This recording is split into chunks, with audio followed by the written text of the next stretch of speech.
You're listening to the Identity at the Center podcast. This is the show that talks about identity and access management and making sure you know who has access to what. Let's get started.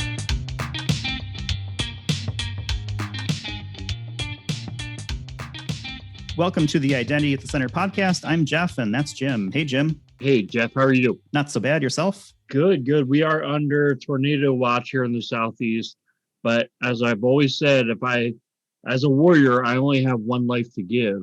And if I'm going to give that life, I give it to this podcast. Well, we appreciate your service and your sacrifice, and hopefully it doesn't come to that. But if it does, I guess, we'll have a recording and we can use that in posterior or some sort of in memoriam when they roll the Identity and Access Management Awards for, 2021. Yeah. In other words, it was nice knowing you.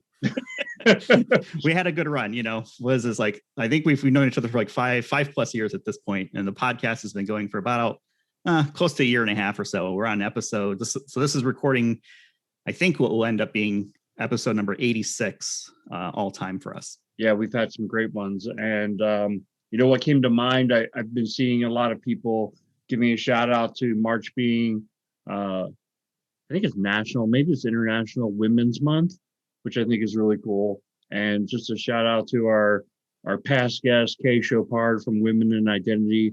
You and I have joined that organization. It's free to join, womeninidentity.org for anybody who's interested. Yep, we've had a lot of great guests. We've had Chrissy Safi from our side over here, and Katie Stevens and Julie Smith. I mean, just a whole bunch of stuff. Eve Mailer. I mean, a lot of great folks. We've been very lucky to have them on the show. So very appreciative for that. And it's a good thing you mentioned different days, because we've got Identity Management Day coming up. I know we've been talking about it the last few podcasts, but it's April 13th. And it's something that the Identity Defined Security Alliance has been putting together. And this is the inaugural year. And if you want to find out more about that, how you can contribute, how you can nominate your favorite podcast host or other folks who might be equally worthy for Evangelist of the Year or Organization of the Year, you can visit identitymanagementday.org for more information. Selfless plug. Selfless. More plug. If you Google Identity at the Center, we are the top 8 links on Google. I always tell people we're definitely top 10 IAM podcasts, but then again, I doubt there are 10 IAM podcasts in existence. So it is a relatively low bar. Yeah. I feel safe in that one. Yeah, I feel safe with it too. We do what we do, and there's a lot of good shows out there. I encourage you to check them out. Things like Identity Unlocked with our friend Vittorio. And I'm sure there's others out there that make a lot of sense for folks. But yeah, we've been doing this for a while, and hopefully we'll keep the ball rolling. With a lot of that shameless promotion out of the way, why don't we get to today's topic? And I think what we're thinking today is that we really want to kind of talk around the business and identity and access management. So how does the business interact with an IAM program and teams involved, and kind of vice versa? And to that, we're also setting a new show record where we're actually going to have 2 guests on with us today. So I would first want to welcome Pierce Chakraborty. He's a fellow colleague of ours here at Protiviti's digital identity practice. Welcome, Pierce. Hey, thanks for having me, guys. Well, thanks for joining us. And we've also got Bryan Macleod. He's the global head of identity and access management for a financial institution. Welcome to the show, Bryan. Thanks for having me. Thank you. So we've got a traditional first question that we like to ask all of our guests, and we're going to go a little bit round robin here since we've got both of you. And we'll start with Pierce. Pierce, how did you get into the IAM space? Is it something that you chose, or did you choose it? So I think it chose me more than I chose it, for full transparency. I started off my career being a very hardcore engineer, going through and playing with a lot of systems. As I evolved and got more on the business side, I got introduced to identity through compliance and all the different nuances that it involves and how it touches everything, right? Identity at the center, to me, also means how identity is the center of the business as well. So that really intrigued me. And once I got in, man, I've just kind of been in it and just been rolling with the punches for it and watching it evolve. And it's been probably like no other industry I've ever been in. How about you, Bryan? Is it something that you chose, or did you choose it? Kind of both. I like to joke that I was dragged in kicking and screaming. But no, it was one of those in my previous life of running data centers and server farms and AD environments. The first time I saw an identity and access management tool, I'm like, I would have killed for something like that back in the day, to be able to track who has access to what and why, and all the different levels. So I kind of always kept my feet in that pool, and then eventually, when it became an obvious standalone component, I really focused on that and took control of those areas where I was allowed to. One of my perspectives on IAM and why I think IAM is so cool, and I worked in different areas of IT, from the back room technology up to ERP systems, but I think that IAM really requires an understanding and a feel for the business more than almost any other area of IT, except for maybe ERP, where you're really entrenched in how the business works. But I wanted to know, do you kind of feel the same way, Bryan? And give us a little bit of perspective on how you think IAM empowers the business, helps the business run more efficiently, more effectively, and whatever other touch points you see. I agree. Even devoid of a tool, the manual efforts to do access management, we have to know so much about so many different systems across so many different departments in the business that we're usually that single point where other groups come to us and ask us questions that on the surface really shouldn't be our responsibility. But because we have had to accumulate and craft that broad knowledge in order to do our jobs, we become a resource for other groups. But that only helps, I think, reinforce the idea that, we are here to support the business. Without the business, there wouldn't really necessarily be a need for us. But it means that we have to keep that in mind, that yes, we need to approach things with security in mind, but we also have to enable people to do their job and do it with as few roadblocks in their way as possible. So that's actually kind of my attitude that I've always approached to information security as a whole. It's like, let's find a solution that actually provides a benefit rather than just a hurdle for people to get over. Yeah, so I really feel like IAM has a positive or potentially negative impact on the business if it's not done well. I'm wondering about the reverse, and then I'll kick it over to Pierce. But Bryan, maybe you can also talk about, how does the business empower IAM? How does the business make IAM either a success or a flop? The business, hopefully we've fostered some relationships along the way. You're really only going to succeed in IAM if you do get their support from the top down. As in most information security, if you're trying to push something from the bottom up, it's going to struggle. So hopefully we've leveraged ourselves to have a good relationship and have trust in the people that you work with, so that when we start talking about how we can help the business, that they will be our partners, and they will say, well, yeah, let's do this together. What do you need from us? What information do you need? What resources can we help you get?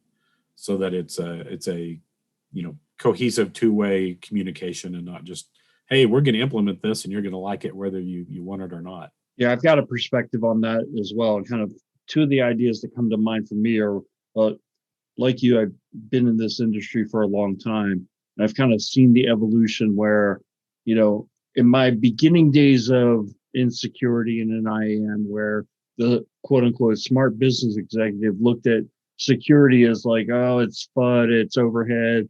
And probably I was more industry specific, right? I wasn't in financial services at the time, but even then it was kind of like, security is kind of an additional cost. I don't think anybody thinks that anymore, right? I think everybody realizes that it's a dangerous world we live in. So that was point number one on the business, which I think is that now executives kind of get it and they've realized the importance. And when you talk about an IAM program, it's like, oh my gosh, here's the security guy trying to get more money. It's more than that. Number two, I think even kind of at the grassroots level, when you're trying to implement something like role-based access control, or it could be as simple as just access requests, it really requires that the business kind of buy in and participate and be kind of, quote unquote, to use a modern phrase, be present. They've got to think it's important, these roles that they're building. They've got to own these roles, and they've got to really say IAM is important. IT can't push role-based controls on the business, right? The business has to own it, or it's a two-way street. What do you think of that? Oh, you hit the nail on the head with the ownership. I think anyone who gets into the IAM world learns quickly that your technical and business owners don't necessarily know what you expected them to know. So it's usually an effort of discovery on both parts, but especially getting into role-based access, that definitely has to flow from the business owner down. I think we've all been in those environments where, these 32 people all have the exact same title and they report to the same person, but their roles are not the same. So we've got to work with those businesses to find a way to categorize them more logically so that we can apply role-based access control and not have it be, the one size fits all. And then the auditors come in and say, oh, this is not good. Why do these people have all this access? So I'd like to get Pierce's and Jeff's perspective. Pierce, why don't we start with you? Yeah, so I think you guys hit the nail on the head. And Bryan and I spent the majority of the last year working on buy-in, right? We spent a decent amount of time getting the business to see the value in identity. And I think a lot of that comes down to security versus functionality, right? Where the most common thing is, see, as the business, we don't want to necessarily stop them from doing their job, but we're just trying to protect them while they do their job.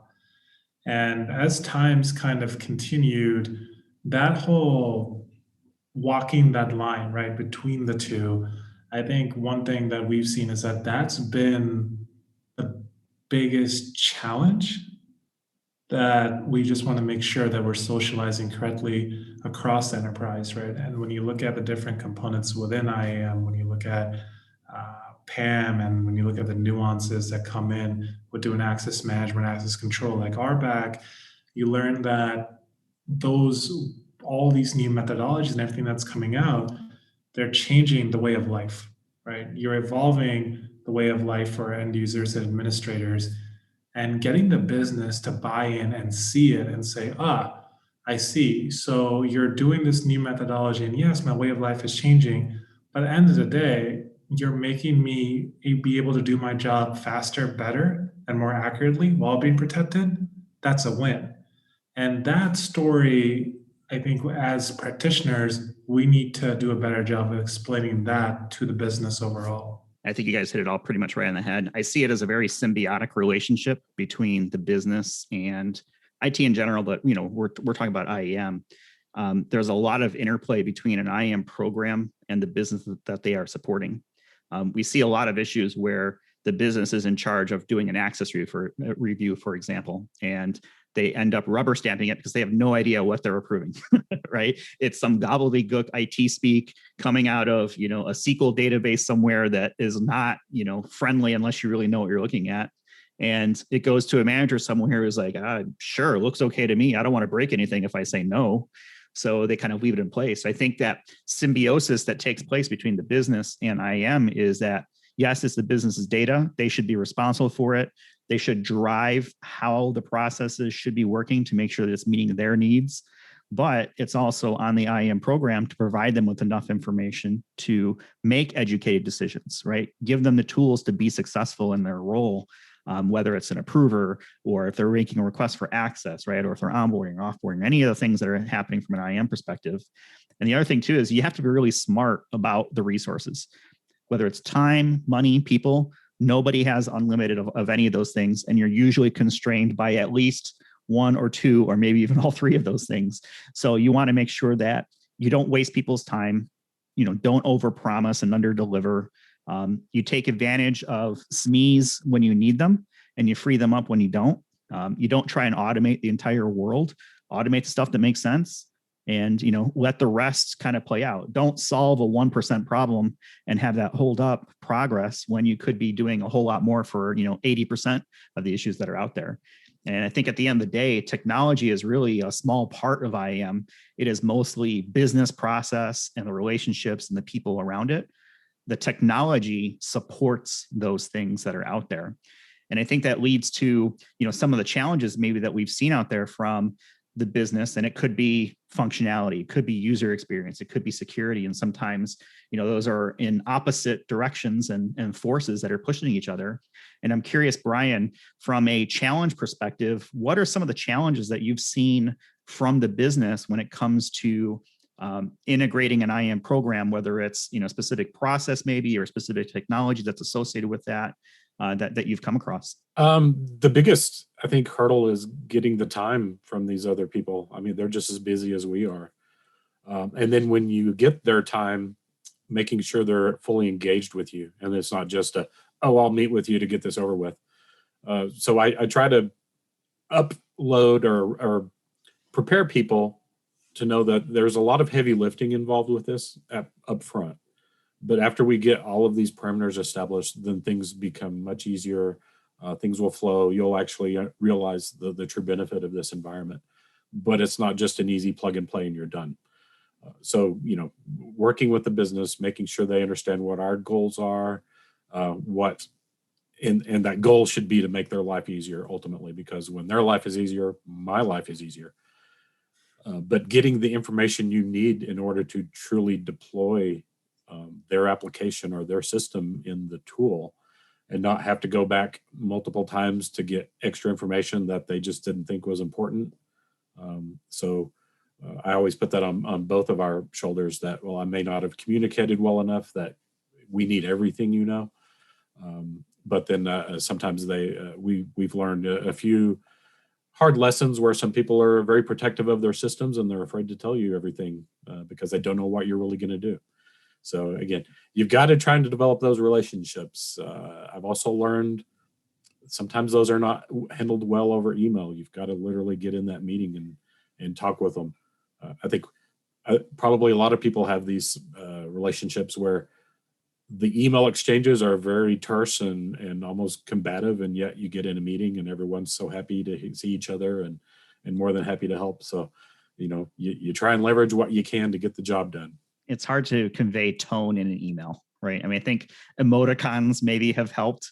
I'm a big fan of animated GIFs and things like that to carry on conversations. But yeah, I mean, I think it's important to make sure that you recognize time as a value for people. And you said it, very well, Bryan, at least I think, is not, people are busy. You're not the only one that has things that, that has to get done, right? They're not at your beck and call typically. So you got to be smart with that time. Do you ever come across issues when it comes to, business processes, and then sometimes how that might affect configuration in a product versus customization, which might, take you down a rabbit hole that maybe you don't want to go down to from a technical perspective? Oh, all the time. As I alluded to earlier, it's amazing when you start digging these trenches and, trying to lay your foundation, that the people you thought knew the systems don't know the systems. So you'll start developing a process, and based on all your information, it should be a simple ABC and you're done. And then somewhere along the way, there's a right-hand turn that happens that you weren't expecting. And now there's a whole new group involved in this process that you thought was a single source. So you try to leverage, okay, what do you know, and how does that flow into this? And does it flow from anything else, or does your effort impact other things too?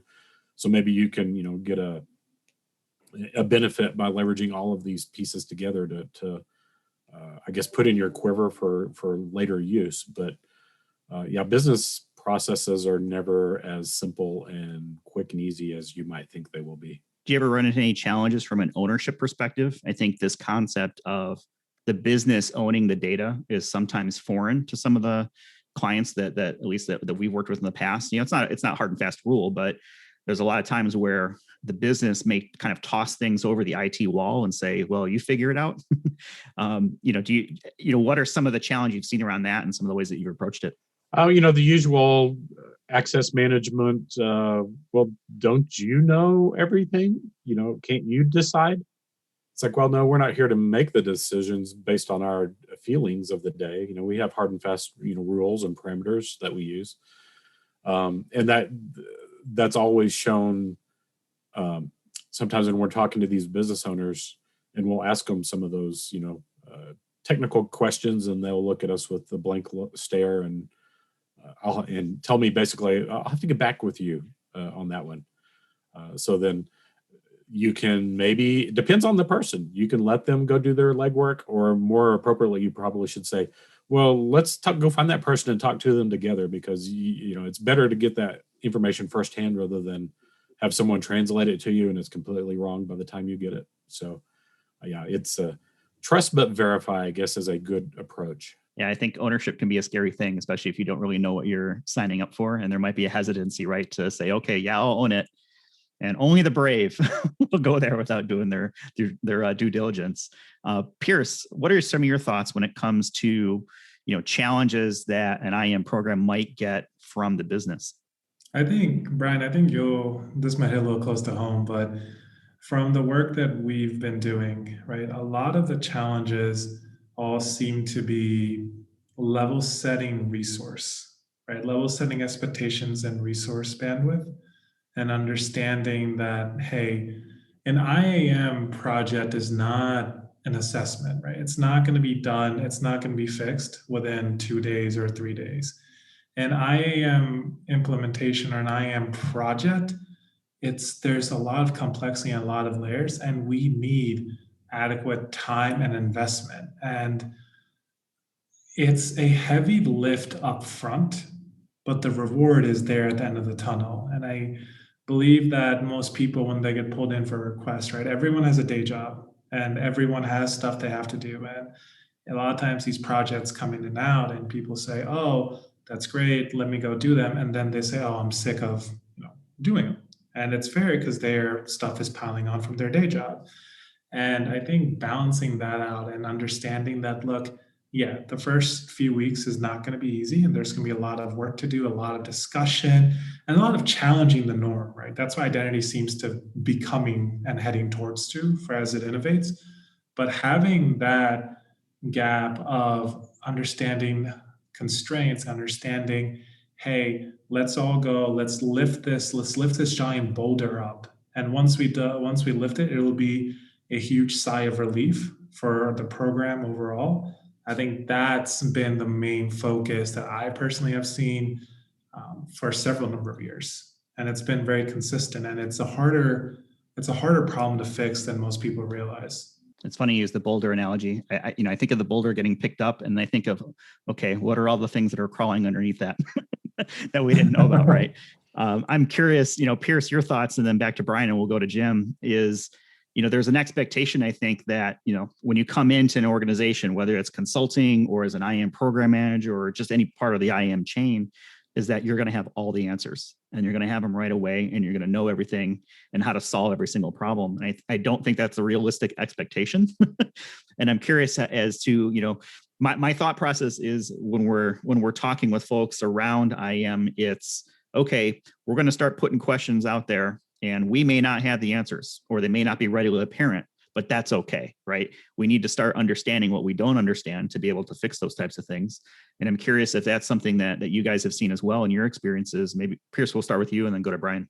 Yeah, so I'll put it this way. I don't think Elon Musk even has all the answers.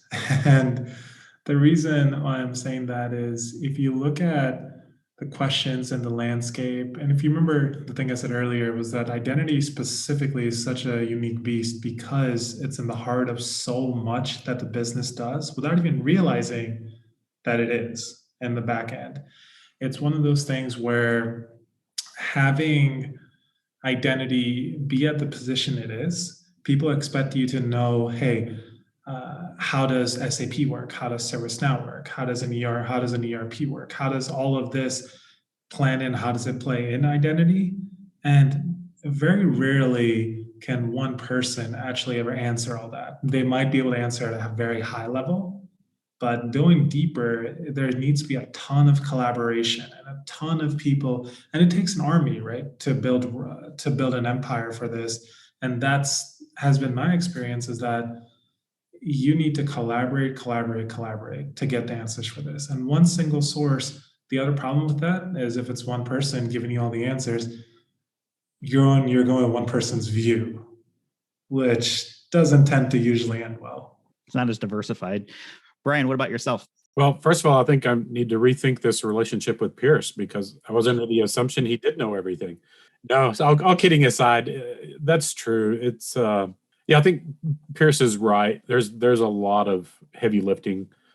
There's a lot of components that have to go together, and as we alluded to before, your resource owners probably don't know everything that you had hoped they would know.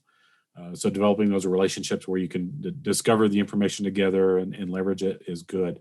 But I also think it's important that you define small elements for success rather than having the big, end result always hanging over your head, so that you can show there's progress, there's success, and we're building on that success as we go.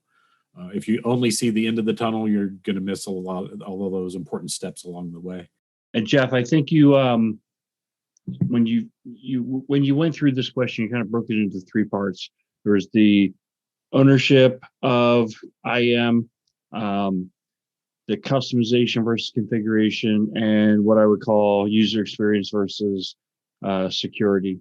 So let me kind of just give my elevator pitch on each one. So when it comes to ownership, my perspective is that it's the IAM program's responsibility to put a good process and a good set of tools in place, but it's the business's responsibility to decide who gets access to what.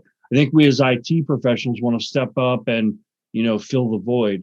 But I think we have to be careful not to step into the role of, okay, we'll decide who gets access to what.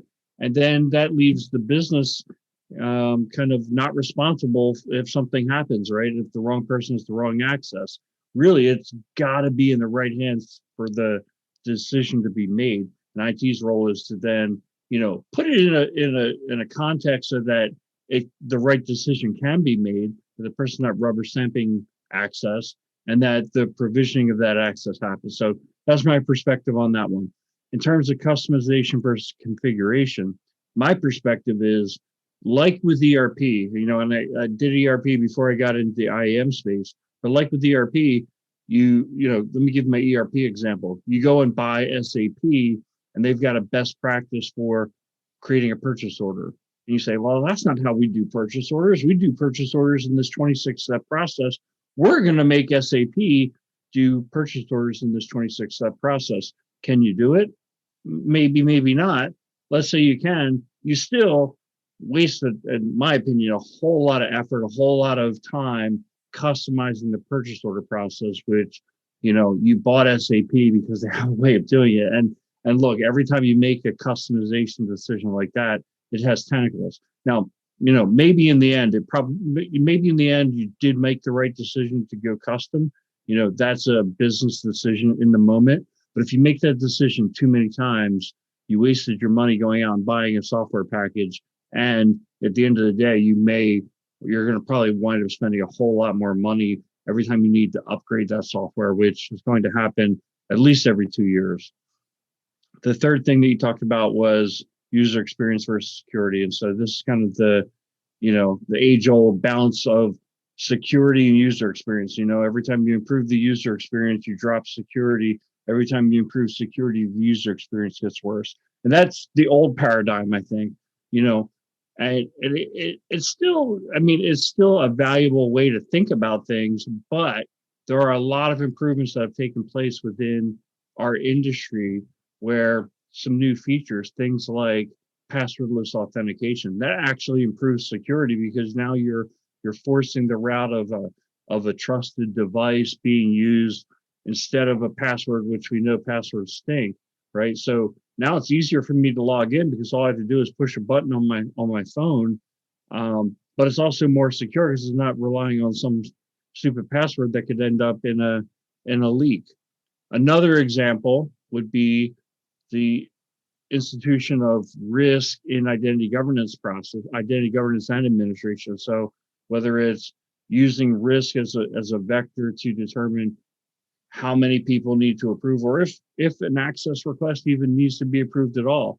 Jeff and I love to use this example of, okay, well, if a role gives you access to read the lunch menu, who cares? Just, don't even require it being approved. And that's kind of a trivial example, but, take it up a level, right?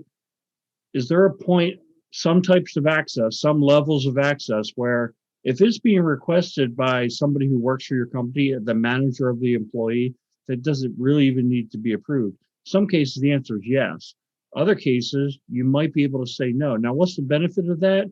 The benefit is that you start getting away from that person who has a whole bunch of people reporting to them, getting overwhelmed with their approving access, 25 times a day, and they get into rubber stamping just because of what we call access fatigue. So those are kind of my thoughts where, and obviously when it gets to those things like risk and password, those are, level 2, level 3 features within the IAM space. But I think it's starting to break away from that paradigm that you're choosing security or user experience. There are actually opportunities where you can improve them both. So I wanted to see if any of you guys have any comments on anything I just said. Yeah, you kind of hit on part of that in your customization configuration area. I think the view is sometimes we're an assembly line. So give me the information, I'll crank this out. Give me the information, I'll crank this out. We should be able to take a step back and say, is that the best way to do this? I think we could maybe streamline this or come up with a better way that benefits everyone. So hopefully your other experience you've gathered over your lifetime in IT and IAM would help you recognize some of those areas where you can have a gain before you even put it into place in your tool. One other area I wanted to get into is really because we've talked about the impact of the business, how IAM can impact the business, how business cannot impact IAM. We talked a little bit about how to get there. I feel like, one of the things that we do when we develop our IAM strategy, everybody's looking to get buy-in. We want to have a strategy that has buy-in. My perspective on gathering buy-in is about bringing people to the table. Hearing what they have to say. I'm not afraid to ask people, how do you think this can be done better? Maybe I'm the identity management subject matter expert who's at the table. Maybe I know what is considered quote unquote best practice, but you may have something to say. Obviously, you've been thinking about this problem too. What are your ideas for solving the problem? Bryan, I'll throw it to you. How do you think the IAM team can partner better with the business overall? And what are your thoughts in terms of that engagement of the business? It is about partnership. And that implies to me that you can ask questions and actually listen to what the answers are. Your good question, what are your pain points? Is there anything we're doing here that we can make your life easier? Are we so focused on that end result that we're missing part of your other job duties that, we could accommodate if only we knew about them. So getting good dialogue, sometimes even just having a chat and not even talking about IAM at all is kind of helpful. Getting a better idea of what do you really do? I don't have a clue what you do in your role on a daily basis. All I know is how we've been discussing it in terms of the deployment on the tool. So tell me about your role. Tell me about all the things you do and all the people you interact with. Sometimes you can gather some really good information that way, and it may not help you directly with that person and that task, but you may get some information that helps you with someone else down the road. Hey, Pierce, what about you? What are your thoughts in this area about, building buy-in and engaging with the rest of the business? Just going on what you and Bryan said, I can't emphasize that enough. Bryan, especially when you look at where you and I were in 2019, right before we got the buy-in that we got, how much of a hurdle, right, we had to get through and what we had to dig through, and how much easier it got once we got the business to align and say, yeah, you know what, this makes sense. Let's do it. We see it. And then they saw value, right? Without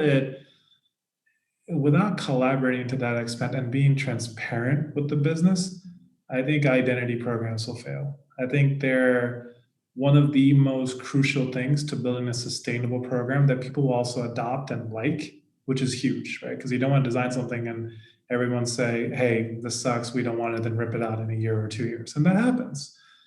I think having that layer of transparency and those honest and blunt conversations and collaborating with the business and realistically showing them what your vision is and seeing, do they hate it? Getting that kind of blunt feedback is the most healthy thing you can do to actually build out an IAM program. Yeah, I think this is an opportunity to leverage relationships, right? Part of being a good IAM program manager or team member is making relationships with the business, with counterparts, building trust with those organizations and with your own team, that when you say something's going to get done, it's going to get done, right? And that you're not going to leave someone out there that's hanging. So I think that's an important part too, is the relationship aspect of it, and being able to leverage hopefully things that you've built up. And sometimes it's a little bit tougher if you're new to the organization, you're walking in, you're going to have to maybe basically start from zero. Or if you've been there for a while, you might have our relationships. You might have some maybe not so great relationships because previous projects might not have gone as well. But it's okay to get smarter. It's okay to get better. So I think that's an area that is also kind of ripe for exploiting, where it makes appropriate. I know we've been running a little bit long here, but I want to make sure that we have time to kind of give kind of last thoughts or final thoughts before we close it out for this week. Bryan, why don't you let us know, is there anything that you think that you can add to the conversation that people can kind of chew on out there? I mean, being identity professionals, I think we all understand the importance of this space, but not everyone else quite understands that. And then sometimes we run under that guise of information security as a whole, and everyone's tired of hearing the fear, uncertainty, and doubt factor. So we have to communicate clearly and don't forget to accent the benefits that we're working towards, that this is to help everyone on both sides of this coin, not just, we're doing it for us and you guys, you don't have a choice. So communication, you can never talk too much about fostering good communication. I like that. How about you, Pierce? I completely agree with what Bryan said. It's just, at the end of the day, we're empowering the business. And I think when you take your first IT course, when you read your first IT book, you'll read IT is about empowering the end users. And for a lot of the work we do, that's the business. And understanding how we can help them, leverage them, but also protect them, right, from all the bad things that make the front headlines. That's the balancing act that we will continue to evolve. And hopefully we can get to a point where everyone will see, oh, hey, this IAM project is actually making my life easier. Simple example, I don't have to remember passwords. I don't need to request for roles. Oh, compliance, it's all system generated, no more Excel spreadsheets. Yay. So I think Bryan likes that example the best, but it correlates at the end of the day to all that umbrella. And I think as we go forward, it's important not to lose sight of that. Jim, how about yourself? Any last thoughts here before we close it out for the week? Last thoughts. I know Bryan is a huge Avengers fan. I'm going to ask everybody to go around the room and say which Avenger they would like to be. I'll start and go with Thor. I think kicking ass with a hammer would be pretty cool. And I've got kind of longish hair myself, so I'm going to go with Thor. What about you, Bryan? Well, I'm not so lofty to consider myself a god, so I'll just stick with Captain America. Now, I always liked Captain America's very simple approach to life and how he always seems to get things done. How about you, Pierce? I would go with the Winter Soldier, man. With Bucky Barnes, and not saying I'm Bryan's sidekick, although I don't know what Bryan thinks about that statement, but I love Bucky's story and his different dimensions to his character. Huge fan of that. I thought you would have picked Wanda. No, honestly, I was debating that, but yeah. Scarlet Witch is all powerful. Jim, this might be one of the best questions I think that's been asked on the show, and of course, it has nothing to do with IAM. I'm going to have to go with Iron Man because I am a huge gadget freak. So I think having all the toys and whistles and things like that would probably be pretty appealing. Plus, you can say you're the guy who beat Thanos, which that's not bad. Good question, Jim. Thank you. And hey, last thing from me is everybody, as I always do, open to connecting on LinkedIn. So please send myself a connection, send Jeff a connection. Pierce and Bryan, are you guys open to connections on LinkedIn from our listeners? Yes, sure. Yep. Great.